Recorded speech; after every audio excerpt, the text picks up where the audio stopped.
Assalamualaikum warahmatullahi wabarakatuh.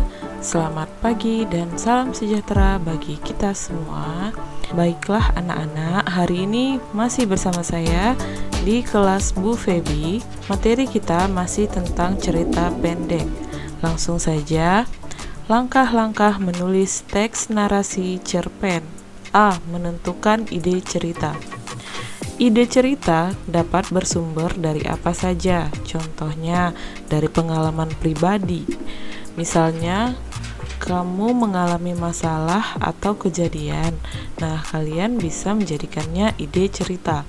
Lalu, pengalaman orang lain. Misalnya teman kalian curhat. Nah, cerita tersebut juga bisa kalian buat menjadi sumber ide cerita pendek. Lalu ada fenomena. Nah, fenomena juga dapat kita jadikan sumber ide cerita pendek yang akan kita buat. Misalnya, siang ini terjadi angin kencang yang menyebabkan rumah di sekitar kalian porak-poranda, atau di perjalanan kalian melihat orang yang terjatuh dari sepeda hingga barang bawaannya berserakan di aspal. Lalu ada hayalan. Nah, hayalan ini termasuk yang paling enak ya kalau menghayal sesuatu yang kita sukai, lalu kita menjadikannya sumber ide cerita pendek kita. Misalnya, kita menghayal menjadi anak sultan. B. Membuat kerangka cerpen. Kerangka cerpen dibuat sesuai dengan struktur teks narasi cerpen, yaitu peristiwa awal atau dikenal dengan pengenalan tokoh, biasanya disebut dengan orientasi. Setelah orientasi disusul dengan rangkaian peristiwa, lalu ada komplikasi atau munculnya konflik dari cerpen tersebut. Setelah munculnya konflik, lalu ada resolusi atau penyelesaian masalah. Lalu tulis poin-poin untuk melengkapi struktur ini ya. C. Mengembangkan kerangka menjadi cerita utuh. Di bagian ini kita perlu memperhatikan unsur-unsur intrinsik cerpen. Apa saja unsur-unsur intrinsik cerpen? Bisa kita simak video sebelumnya, yaitu yang termasuk unsur-unsur intrinsik cerpen adalah tema, tokoh, penokohan, alur, latar, sudut pandang, gaya bahasa, dan amanat. Tema sudah kita tentukan di awal tadi dalam menentukan ide cerita. Lalu tokoh dan penokohan yang akan kita ambil dalam cerita ini, misalnya tadi tokoh A memiliki karakter yang baik berbeda dengan tokoh B dan C. Alur mundur untuk cerita flashback atau alur maju yang ceritanya berjalan seiring waktu.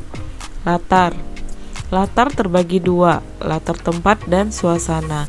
Misalnya tempatnya di sekolah, di hutan, di pantai, di rumah, dan lain-lain. Sedangkan suasana misalnya di malam yang sunyi, di siang yang terik, di pagi yang dingin. Lalu ada sudut pandang. Jika kita mengambil ide cerpen dari cerita yang kita alami, lebih cocok menggunakan sudut pandang orang pertama tunggal, yaitu menggunakan kata aku. Kalau dari cerita orang lain, kita bisa menggunakan kata dia atau nama orang ya. Lalu gaya bahasa. Kita bisa menggunakan gaya bahasa majas jika memang cerita pendek yang kita buat penuh dengan perumpamaan, atau gaya bahasa yang ringan dan mudah dipahami pembaca.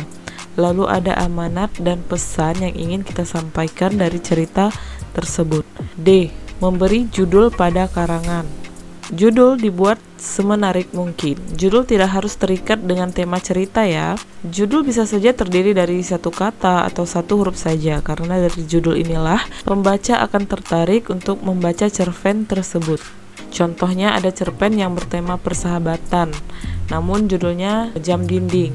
Ada yang bertema pendidikan, judulnya Mesin Waktu, macam-macam. Dibuat semenarik mungkin untuk memikat pembaca. E. Memeriksa kembali dan memperbaiki. Setelah cerpen ditulis sedemikian rupa, kita bisa mengulang dan mengumpamakan diri kita sebagai pembaca. Kalau ada dialog yang kurang dimengerti dan mengakibatkan kurang paham misalnya, dapat kita tambahkan, atau ada kata-kata yang berulang bisa kita hapus sehingga menjadi cerpen yang layak untuk dibaca. Nah, sekarang mari kita mencoba melatih menulis cerpen berdasarkan fenomena yang terjadi atau hal-hal yang dilihat. Silahkan kalian amati gambar berikut. Nah, apa yang kalian lihat dari gambar tersebut? Misalnya, kalian ingin membuat cerpen berdasarkan gambar yang kalian lihat ini. Dari Facebook, kalian menemukan teman lama kalian. Dari pertemuan itu, kalian chattingan dan akhirnya mengingat kenangan-kenangan yang dulu kalian lakukan. Misalnya, pernah duduk sebangku di sekolah. Nah, dari kenangan tersebut, kalian mengingat kenangan buruk. Misalnya kalian pernah bertengkar hanya karena masalah sepele. Temanmu ketahuan berbohong misalnya.